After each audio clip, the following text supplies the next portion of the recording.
Officers Nick Andrews, Jake Bettine, Mark Kiley, Kelly Murphy, and Bryant Wheatley. High drama on the water. November 18th, a boat capsizes in Carter Lake. A mom, her son, and a dog are thrown into the water. The 5 officers become lifesavers. Despite bitterly cold water, they go in, first rescuing the mom and her dog. But her son is farther out, 70 yards, and struggling. At that point, I made a decision that I have to get to him. He doesn't have much time left. In fact, the man was about to lose consciousness. I had went down and sucked in a full breath of water and had already, accepted that I was gone, and felt an officer grab me under the arm. Officer Andrews, fortunately a former competitive swimmer, is able to get him to shore. This, despite being unsure if they'd both make it back because the water was so cold and he was weighed down by his waterlogged vest. A nominating sergeant writes, pushing past that fear and continuing out despite the substantial risk to his own life is the working definition of courage and makes him a shining example of a peace officer. And of the group, rescue swimming is outside the traditional training and skill set of police personnel. Yet these officers risked their own lives without hesitation and, in doing so, have brought credit to OPD. Officer Matt Bacora. 2012 saw a number of business robberies, an unusually high number of them. Detective Bacora, as part of the Major Crimes Unit, is put on the case. He begins by going over surveillance video and reports from a series of robberies at tobacco stores. His nominating sergeant and Lieutenant Wright, Detective Bacora was able to determine that the same suspect was responsible for a large number of the robberies. About this time, a Crime Stoppers tip comes in, saying that suspect is using a certain female to help him case his victims. Using that information, Detective Bacora tracks her down, questions her, and she eventually admits to her role in the crimes. That sends Detective Bacora on another trail, and he gets warrants for 2 houses where the suspect's been staying. Knowing police are close, the suspect turns himself in. Case is closed. Again, from his nomination. Due to Detective Bacora's dedication and experience, his investigation led to the clearance of 20 business robberies. This case is just one example of how the Crime Stoppers program, combined with thorough detective work, can be a success.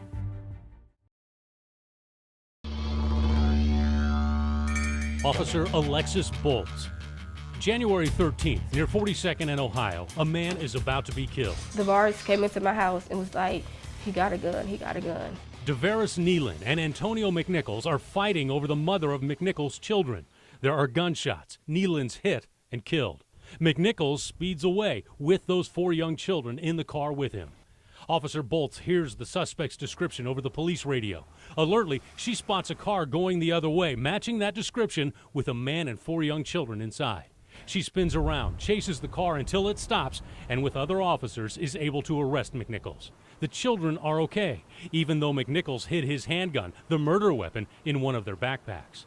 Her nominating captain writes, it was because of Officer Bolt's actions that a violent felony gun crime suspect was apprehended, and a murder investigation was solved within a few minutes after this heinous crime had occurred. Not only did Bolts take this suspect into custody, but she also saved the lives of 4 small children who were in immediate harm's way.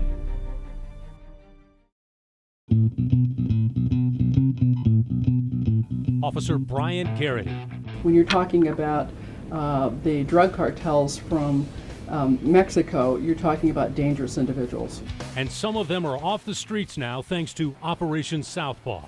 Arrests at this Omaha car dealer culminate 16 months of work by OPD, the FBI, DEA, IRS, and Bellevue Police. Officer Garrity was one of the lead investigators, using undercover drug buys, wiretaps, surveillance, financial record analysis, and more hard work to disrupt a large drug trafficking operation.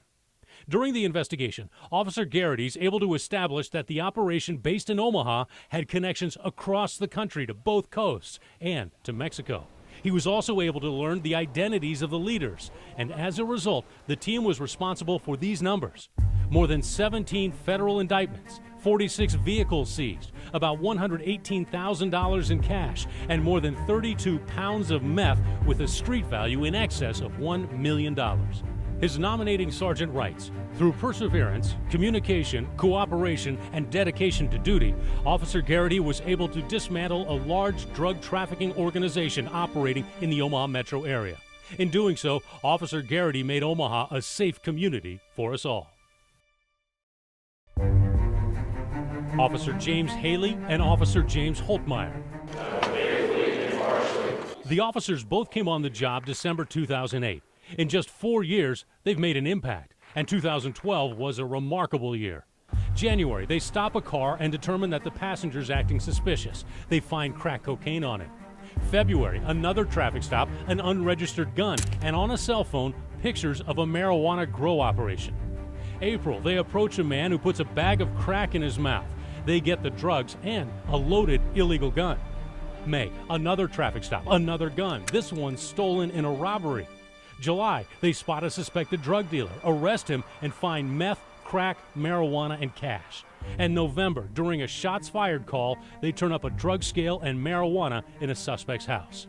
They're nominating Sergeant Wrights. Both officers have displayed an unmatched work ethic, a tremendous dedication to the job and the citizens of the Northeast Precinct, and an uncanny ability to make significant arrests for guns and drugs. Both officers are very humble and don't demand attention or crave recognition, although they're very deserving of consideration for this award. They are role model officers for their hard work and dedication and are willing to assist other officers whenever they need it.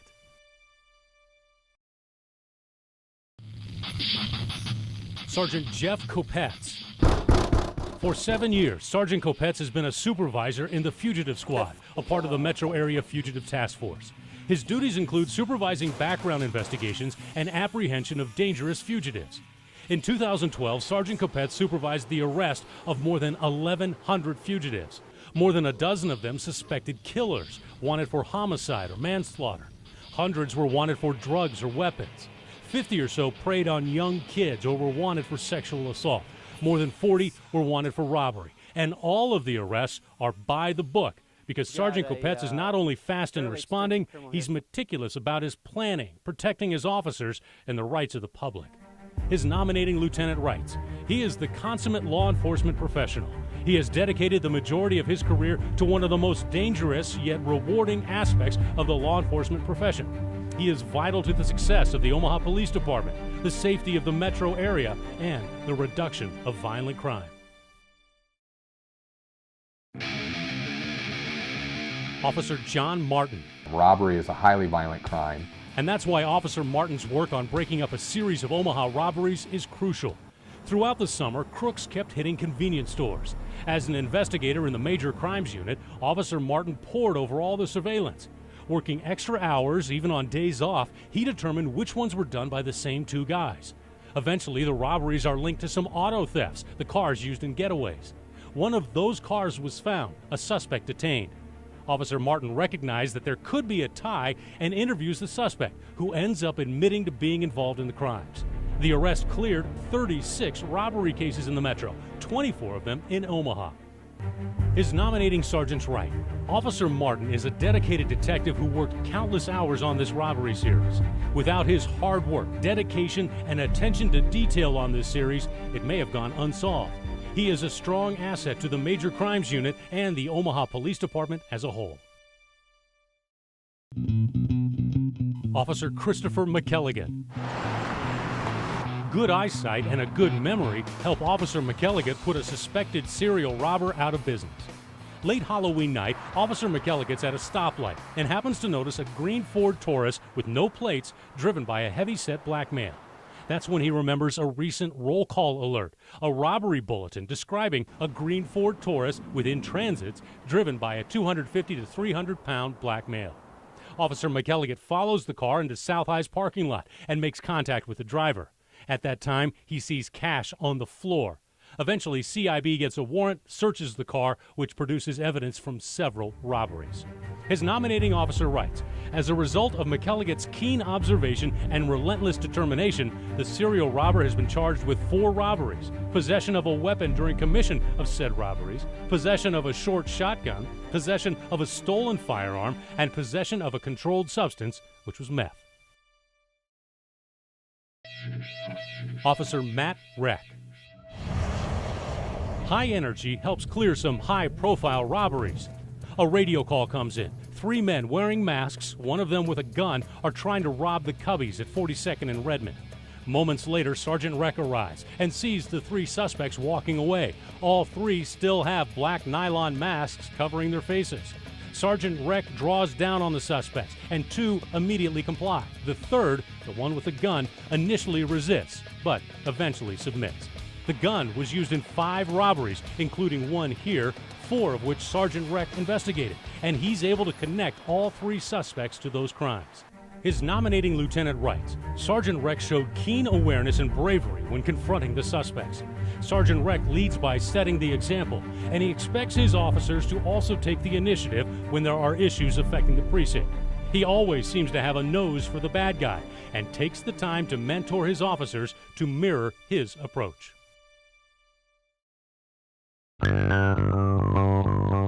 Officer Amber Slody. This guy is the epitome of a child predator. Deputy County Attorney Brenda Beatles describing this man, Daniel Mangiamelli. The case begins in 2010 when Detective Slody interviews a young teenager at Project Harmony who says he was sexually assaulted by Mangiamelli numerous times. Detective Slody tries to find Mangiamelli, but he's left the state. 2 years later, Mangiamelli's stopped by police, and in the car with him, another young teenager. That teen also reveals that he'd been assaulted by Mangiamelli. Well, Detective Slody is relentless. She learns Mangiamelli's fled to Texas, trying to go to Mexico, but acting on her warrant, he's picked up before he can get there. A search uncovers more than 1,100 pictures of young men, and Detective Slody determines there are at least 31 victims in 5 states. Mangiamelli is sentenced to 195 to 210 years in prison. Her nominating sergeant writes, she worked countless hours and was able to identify numerous victims that had not yet come forward. Thanks to her dedication, the suspect in this case will never be allowed to hurt another child ever again. Although the criminal investigation is ended, Detective Slody continues to try and bring closure to Mangiamelli's many victims. Sergeant Pam Volk and Officer Matt Williams. He obviously knew he was a police officer and struck that officer. A Ralston police officer hit by a driver who'd been sleeping in a car. Just one of several cases cleared by solid police work of the crime-fighting team of Volk and Williams. In October, they tracked down 2 people, one after a pursuit. Suspects are wanted in a string of burglaries, and the investigation led to the recovery of numerous stolen items. Acting on a complaint of a man exposing himself at Lake Zorinsky, the 2 set up hidden cameras on the trail, go through hours of surveillance. They find the suspect, who's now accused of stalking and lewd conduct. Volk and Williams locate a man wanted for burglary. While interviewing him, he confesses to the crimes and then adds information about stolen explosives from a company in another county. Because of their work, he's now serving 7 years in federal prison. Deputy Chief Gonzalez nominates them by writing, "It is a well-deserved credit for their tenacity when combating crime in the Southwest Precinct." In 2012, the duo, along with assistance from some of their colleagues in the Uniform Patrol Bureau, were responsible for initiating over 1,552 traffic stops, 590 misdemeanor arrests, 101 felony arrests, cleared 136 misdemeanor warrants, 25 felony warrants.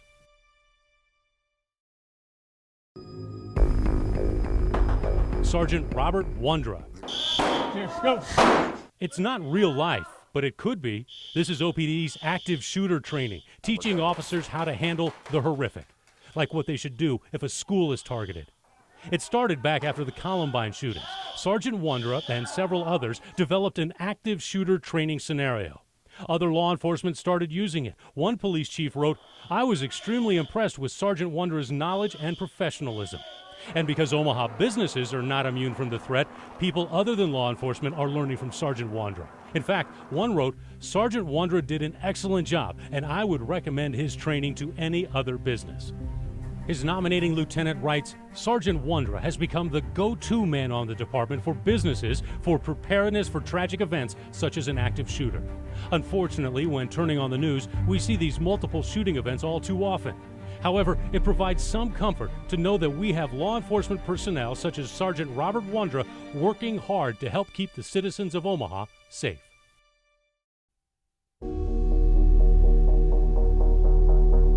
Officer Nicholas Yarpy and Officer Adam Cruz. I wasn't trying to hide my face. I wasn't trying to hide. I know that I was gonna get caught. Dion Stewart's admission to committing numerous robberies isn't a surprise for those who know him, like Officers Yarpy and Cruz. Hearing the description of the man who robbed Midtown Gas one November night, they thought it might be Dion Stewart. They'd had a lot of contact with him in the past. Working with Detective Orsi, they go through security footage from another robbery and recognize their man. Then, the two develop information about where Stewart was going to be on a particular night. That information is solid, and Stewart's arrested, clearing at least 13 armed robberies in the city. Their nominating sergeant writes, Officers Cruz and Yarpy are the kind of officers who lead by example and always bring a positive attitude to work. They possess a sense of energy that makes the officers around them work harder. This is just one example of the hard work and dedication they put forth on a daily basis. 20 of Omaha's finest, crime fighters, lifesavers, all worthy nominees to be the Swanson Grimm Crime Stoppers Officer of the Year.